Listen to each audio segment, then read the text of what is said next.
Good morning here in the Pentagon Briefing Room. Good afternoon in Iraq. I'd like to welcome to the Pentagon Briefing Room for the first time Major General Bernard S. Champoux, the Commanding General for the 25th Infantry Division, responsible for the headquarters of the U.S. Division Center in Iraq. General Champoux assumed command of the 25th Infantry Division on February 19, 2010, and December of last year he deployed his headquarters in support of Operation New Dawn. He's been responsible for leading the Advise, Train, and Assist mission throughout central Iraq. He is the last division headquarters under U.S. forces in Iraq, responsible for overseeing operational level detail, command, and control needed until the completion of the U.S. force withdrawal from Iraq. He'll make an opening statement, then we'll begin taking your questions. And with that, I'll turn it over to the General. Sir? Jane, thanks, and it's good to join all of you, and I appreciate the introduction, Jane. Ladies and gentlemen, as Jane just mentioned, on 20 December 2010, as the Commanding General of the 25th Infantry Division, I assumed U.S. command responsibility in Anbar and Baghdad provinces for the U.S. Division Center.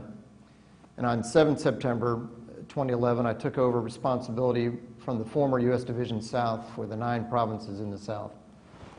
All of us in the Tropic Lightning Division appreciate having been selected to be the last U.S. Division headquarters and organization in Iraq, recently exercising control of 8 brigades.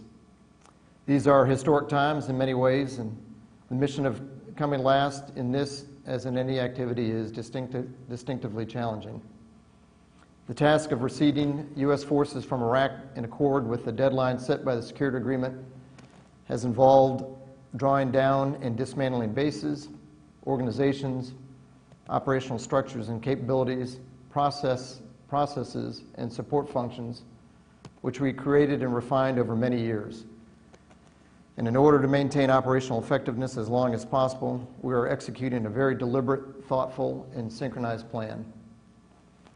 I'm happy to take on any questions, but I would offer you, as a core of what I have to say, a snapshot of the specific mission we planned for beginning in the summer of 2010 and began to execute just before Christmas last year.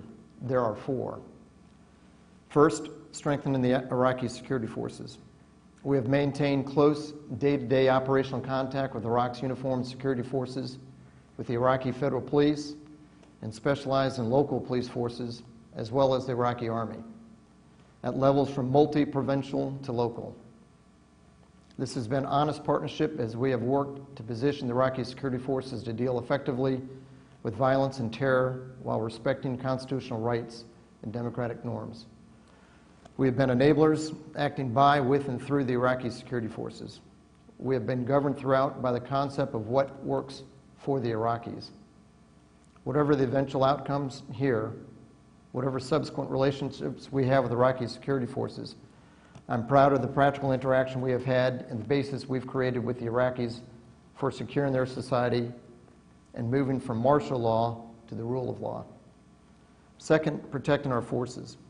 The safety of our soldiers, civilians, and embassy personnel have been paramount. Working with the Iraqi security forces, we have acted repeatedly and decisively over the past months against groups which have used force or posed a threat of force against us. Sadly, we have continued to lose soldiers, in fact, one earlier this week, but we have minimized risk by all means available. Third, transition. 15 months ago, we began to identify the functions carried on by previous division headquarters and military units which would have to eventually shift with our withdrawal to the U.S. mission in Iraq and incoming U.S. government civilian efforts, or to the Iraqi government and security forces, or be discontinued. We gave priority to maintaining relationships with Iraqi tribal leaders built over many years, including in difficult times, and I'm pleased that the Embassy is poised to continue these relationships. The Embassy's Regional Security Office has progressed strongly in assimilating our knowledge and experience of the threat environment. Our relationships with the leaders of the Iraqi security forces will continue through U.S. military representatives acting under the ambassador's authority. Fourth and finally, reposturing. You have had previous accounts of the amazing story of the outflow of U.S. forces and military equipment from Iraq It has been a very professional and deliberate effort. The execution reflects long months of detailed stock-taking and complex planning. All the missions we took last year are progressing well. Continued force protection and our successful reposturing out of Iraq face the earliest and most visible tests.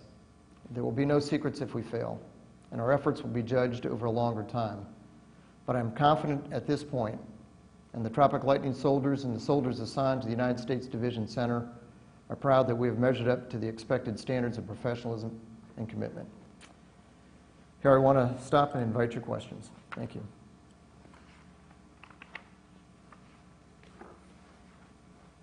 Thank you, General.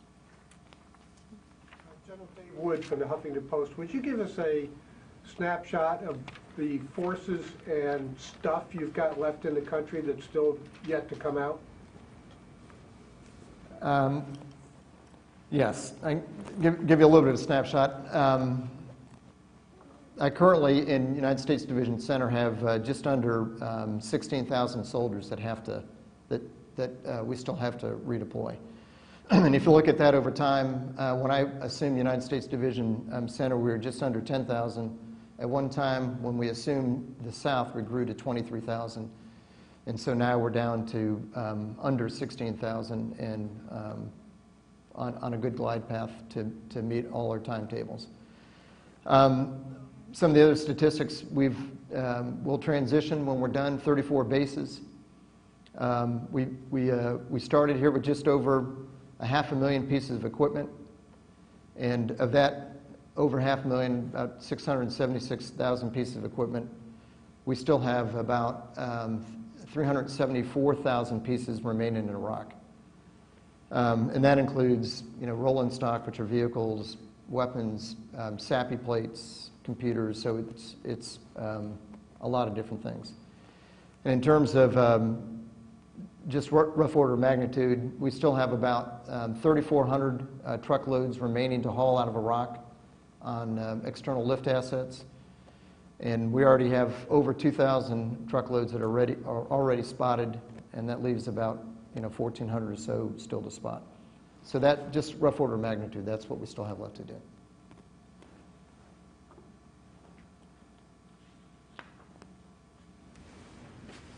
Hi, General Champoux. It's Courtney Kubik from NBC News.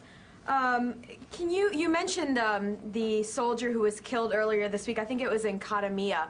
What mission was he on at the time when he was killed? Was he partnering with other Iraqis? And then can you just sort of give us a snapshot of the security situation? I know that you have pretty much the entire country, so could you sort of talk about the areas that are still the most dangerous to U.S. and Iraqis? Yeah, thanks, Courtney. It's nice to hear your voice. Obviously, I can't see you, but unfortunately, we did lose a soldier on the 14th. He was on a combat mission.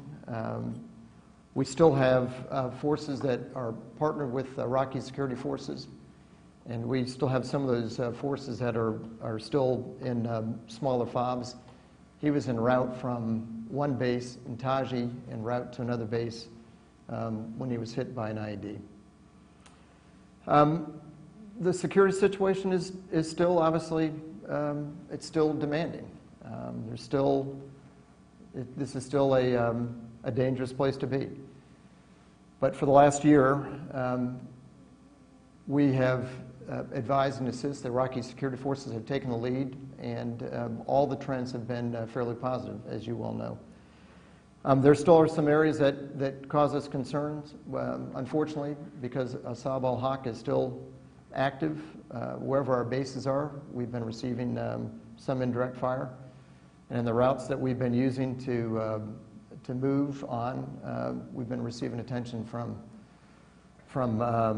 these extremist groups through roadside bombs and those kinds of things. But in all of Iraq, and although I don't have northern Iraq, I do have from Anbar to Basra. The trends are going in a pretty positive direction. They've continued in a positive direction under the security the Iraqi security forces have provided.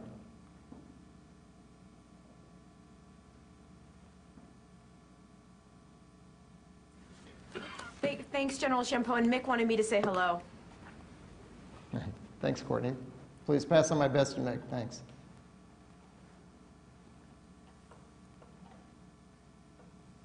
General, thanks for talking to us